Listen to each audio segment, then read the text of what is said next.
سڵاتان لەبێت و ئەم کاتتان باش بینەرانی خۆشەویستی تلوزیۆنی کۆمەڵە بە یارمەتی هاوڕانی هاوکارم لە خزمەتتانداین بۆ پێشکەشکردنی گەشتیاڵەکانی سەرلەبانی ڕۆژی دووشەممە 29 ڕێبەندان سەرەتا سەردێڕی گرنگترین هەوڵەکان.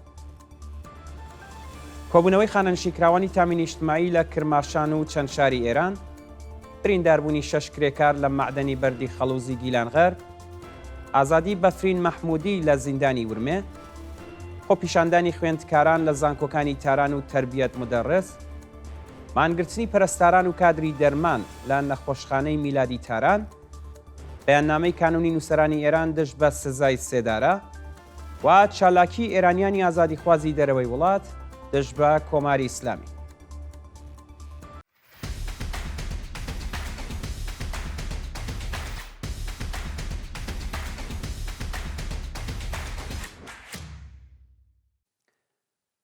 کۆبوونەوەی خانەنشینکراوانی تامینی نیشتیمایی لە کرماشان و چەند شاری ئێران. ڕۆژی یەکشەممە 28 ڕێبەندان خانەنشینکراوانی تامینی نیشتیمایی لە شارەکانی کرماشان، تاران، ئەهواز و شوش بۆ جارێکی دیکە دژ بە دۆخی خراپی مەعیشەتی کۆبوونەوە. یەکشەممەی هەموو هەفتەیەک خانەنشینکراوانی تامینی نیشتیمایی بە مەبەستی گەیشتن بە داخوازیەکانیان لە بەردەم ئەو ڕێکخراوە کۆدەبنەوە و بەڵام تا بە ئەمڕۆ هیچ لایەنێکی پەیوەندیدار نەچووە بەدەم داخوازیەکانیانەوە. خانەنشینکراوانی تامینی نیشتیمایی بە بەدەستەوەگرتنی پلاکارت و وتنەوەی دروشت خوازیاری زیادکردنی حەقدەست بە پێی ڕێژەی هەڵاوسان، دابینکردنی بیمەی تەکمیلی و هاوسانسازی حەقدەست بوون. برینداربوونی 6 کرێکار لە معدەنی بەردی خەڵوزی گیلانغەر. ڕۆژی یەکشەممە 28 ڕێبەندان 6 کرێکاری شاغڵ لە معدەنی بەردی خەڵوزی گیلانغەر لە پارێزگای کرماشان بەهۆی داڕمانی دار و پردوو بە سەریاندا بریندار بوون. معدەنی بەردی خەڵوزی گیلانغەر لە گوندی ڕووبیان هەڵکەوتووە و کرێکارانی شاغڵ لەو معدەنە لە کەمترین ئیمکاناتی ڕفاهی و ئیمەنی بەهرەمەندن. بەیانی ڕۆژی یەکشەممە بەهۆی نەبوونی ئیمەنی شوێنی کار، دار و پردوو ڕژا بەسەر کرێکاراندا و 6 کرێکار بریندار بوون کە دۆخی تەندروستی یەکێکیان ناجێگیرە. ناڕوونی چارەنووسی پەروانە فەتاحی لە گرتوخانەی ئیتلاعاتی کرماشان. ماوەی 5 ڕۆژە چالاکێکی مافی ژنانی خەڵکی کرماشان بە ناوی پەروانە فەتاحی تەمەن 68 ساڵ لەلایەن هێزە ئەمنیەتیەکانەوە دەست بەسەر و چارەنووسی بە ناڕوونی ماوەتەوە. ڕۆژی 24 ڕێبەندانی ئەمساڵ هێزەکانی حکوومەت لە شاری کرماشان هێرشیان کردە سەر ماڵی پەروانە فەتاحی و ناوبراویان بەبێ بەڵگەی قەزایی و بە تند و تیژیەوە دەست بەسەر کرد. لە ماوەی 5 ڕۆژی ڕابردوودا بنەماڵەی و بەندکراوە چەند جار سەردانی ناوەندە ئەمنی و قەزایەکانی ڕژیمیان کردووە، بەڵام هیچ وڵامێکیان لەسەر هۆکاری بەندکرانی پەروانە و شۆنی ڕاگیرانی وەرنەگرتووە. ئازادی بەفرین مەحموودی لە زیندانی ورمێ. بەفرین مەحموودی شارۆمەندی تەمەن 43 ساڵی خەڵکی بۆکان ڕۆژی شەممە 27 ڕێبەندان پاش 16 ڕۆژ بەندکران بە دانانی وەسیقە لە زیندانی ورمێ ئازاد کرا. بەفرین مەحموودی ڕۆژی پێنجشەممە 11 ڕێبەندان لەلایەن ئیدارەی ئیتلاعاتی بۆکانەوە دەست بەسەر و پاش لێپرسینەوە بۆ زیندانی ورمێ ڕاگوێزرا. ناوبراو پاش 16 ڕۆژ بەندکران بە دانانی وەسیقە لە زیندان ئازاد کراوە، بەڵام هێشتا هۆکاری دەست بەسەرکران و ئەو تۆمەتانەی خراوەتە پاڵ دۆسیەکەی بۆ ڕایگشتی ئاشکرا نەکراوە. پشتیوانی فێمینیستەکان لە پەخشان عەزیزی، وریشە مورادی و شەریفە محەممەدی. ڕۆژی یەکشەممە 28 ڕێبەندان کۆمەڵێک لە کوردانی فێمینیست لە کۆبوونەوەیەکی ناڕەزایەتیدا سەپاندنی سزای سێداران بەسەر پەخشان عەزیزی، وریشە مورادی و شەریفە محەممەدی بە توندی شەرمەزار کرد. بەشداربووانی ئەو چالاکیە بەیاننامەیەکیان بڵاو کردەوە و تێیدا ڕایانگەیاند زیندانیکردن و سەپاندنی سزای سێدارە بەسەر ژنانی تێکۆشەر شەڕی ڕاستەوخۆی کۆماری ئیسلامی لەگەڵ ژنانی کۆمەڵگایە.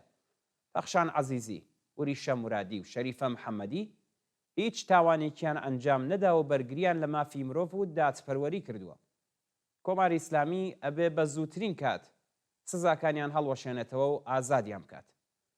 واژۆکارانی ئەو بەیاننامەیە داوایان لە کۆمەڵگای جیهانی کرد هەموو هەوڵەکانیان بۆ ڕاگررتنی سزای سێدارە لە ئێران خەنەگڕ و بەرپرسانی ئەمنیەتی و قەزای ڕژیم سزا بدەن. کۆبوونەوەی کرێکارانی پەیمانی لە پایانە و مەخزنەکانی پێترۆشیمی ماهشار. ڕۆژی یەکشەممە 28 ڕێبەندان کرێکارانی شاغڵ لە پایانە و مەخزنەکانی پێترۆشیمی ماحشار دەست بە دۆخی خراپی پیشەیی و مەعیشەتی کۆبوونەوە.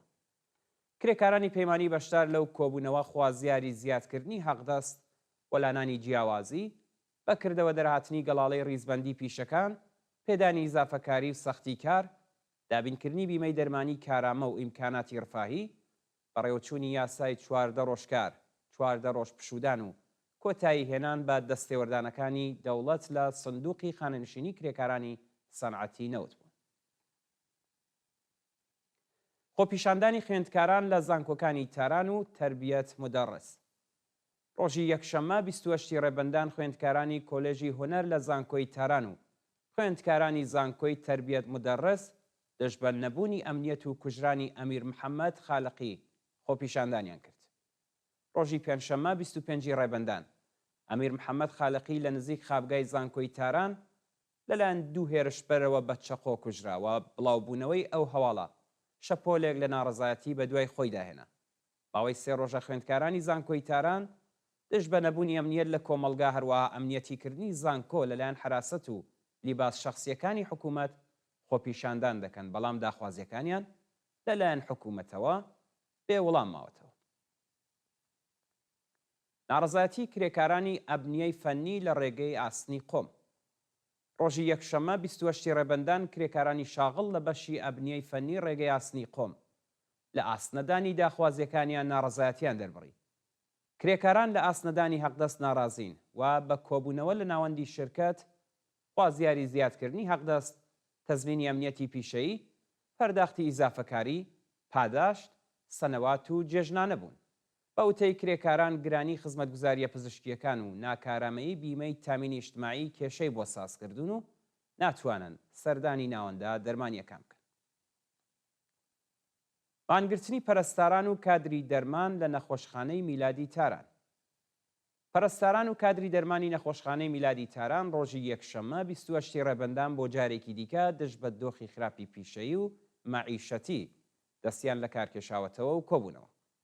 پەرستاران و کادری دەرمانی نەخۆشخانەی میلات لە کۆبوونەوەکەیاندا خوازیاری پەرداختی داخوازیە دواخراوەکان، زیادکردنی حەقدەست، چوونە سەرەوەی تعرەفەی پەرستاری، کەمکردنەوەی سەعاتی کار، دامەزرانی هێزی کاری نوێ، پێدانی ئیزافەکاری و کارانە بوون. ڕێپێوانی خانەنشینکراوانی فولاد لە ئیسفەهان. ڕۆژی یەکشەممە 28 ڕێبەندان خانەنشینکراوانی سانەتی فولاد لە ئیسفەهان بە پەیڕەواڵی هەر هەفتە ڕژانە سەر شەقام و خوازیاری جێبەجێکردنی داخوازیەکانیان بوون. خانەنشینکراوانی سانەتی فولاد بە وتنەوەی دروشم لەسەر شەقامەکانی ئیسفەهان، خوازیاری زیادکردنی حەقدەست بە پێی ڕێژەی هەڵاوسان، دابینکردنی بیمەی تەکمیلی هاوسانسازی حەقدەست، گەڕانەوەی سربەخۆیی بۆ سندوقی خانەنشینی کارگەرانی سەنعەتی فولاد و هەڵوەشانەوەی بڕیاری دەوڵەت بۆ تێکەڵکردنی سندوقەکانی خانەنشینی بوو. کۆبوونەوەی معلمانی نەهزەتی وانەوتنەوە لە تاران. معلمانی نەهزەتی وانەوتنەوەی سەرانسەری ئێران ڕۆژی یەکشەممە 28 ڕێبەندان خۆیان گەیاندە تاران و لە بەردەم وەزارەتی پەروەردەدا کۆبوونەوە. ماوەی 1 ساڵە معلمانی نێزەتی وانەوتنەوە لە ئاسبلا تەکلیفی پیشەیی ناڕزایەتی دەردەبڕن، بەڵام بەرپرسانی حکوومەت بایەخیان بە کێشە و گرفتەکانیان نەداوە.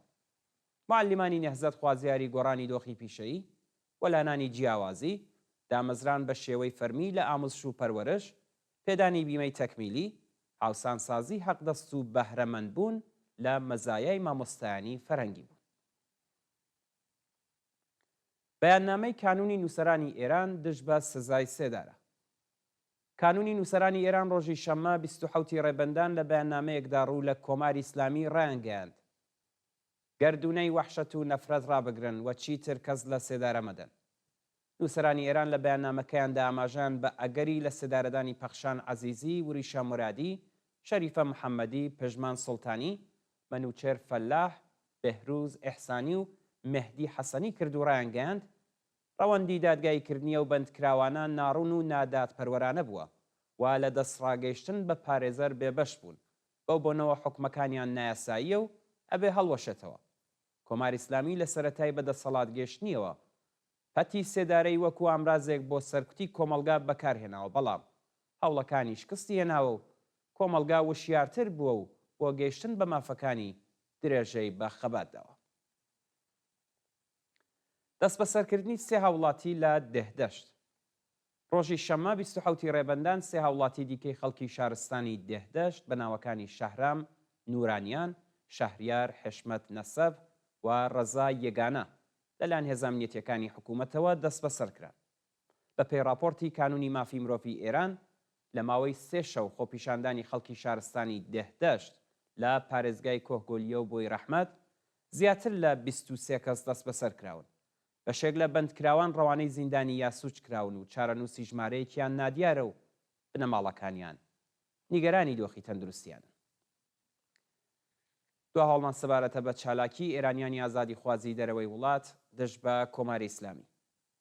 ڕۆژی شەممە 27 ڕێبەندان ئێرانیانی ئازادی خواز لە وڵاتەکانی ئاڵمان، کانەدا، هۆلەند و فەڕەنسا دەست بە ئێعدامی بەندکراوان لەلایەن کۆماری ئیسلامی چالاکیان ئەنجامدا. بە پێیەوی دوانەی لە تۆڕە کۆمەڵایەتیەکان بڵاو کراوەتەوە. ئێرانیان لە شارەکانی بەرلین و هامبۆرگی ئاڵمان، ئامستەردامی هۆلەند و ڤێنۆکڤێری کانەدا و پاریس لە فەڕەنسا بە بەدەستەوە گرتنی وێنەی قوربانیانی سەرکوتی وەحشیانەی کۆماری ئیسلامی دەست بە بەرپرسانی باڵای ڕژیم دروشمیان بەرز کردوێتەوە و خوازیاری هەڵوەشانەوەی سزای سێدارە و ئازادی هەموو بەندکراوانی سیاسی. بەڵای زانی خۆشەویستان گەشتیاڵەکانی سەرلەبانیتان پێشکەشکرا. فەرمون بۆ بینینی درێژەی بەرنامەکانی تلڤیزیۆنی.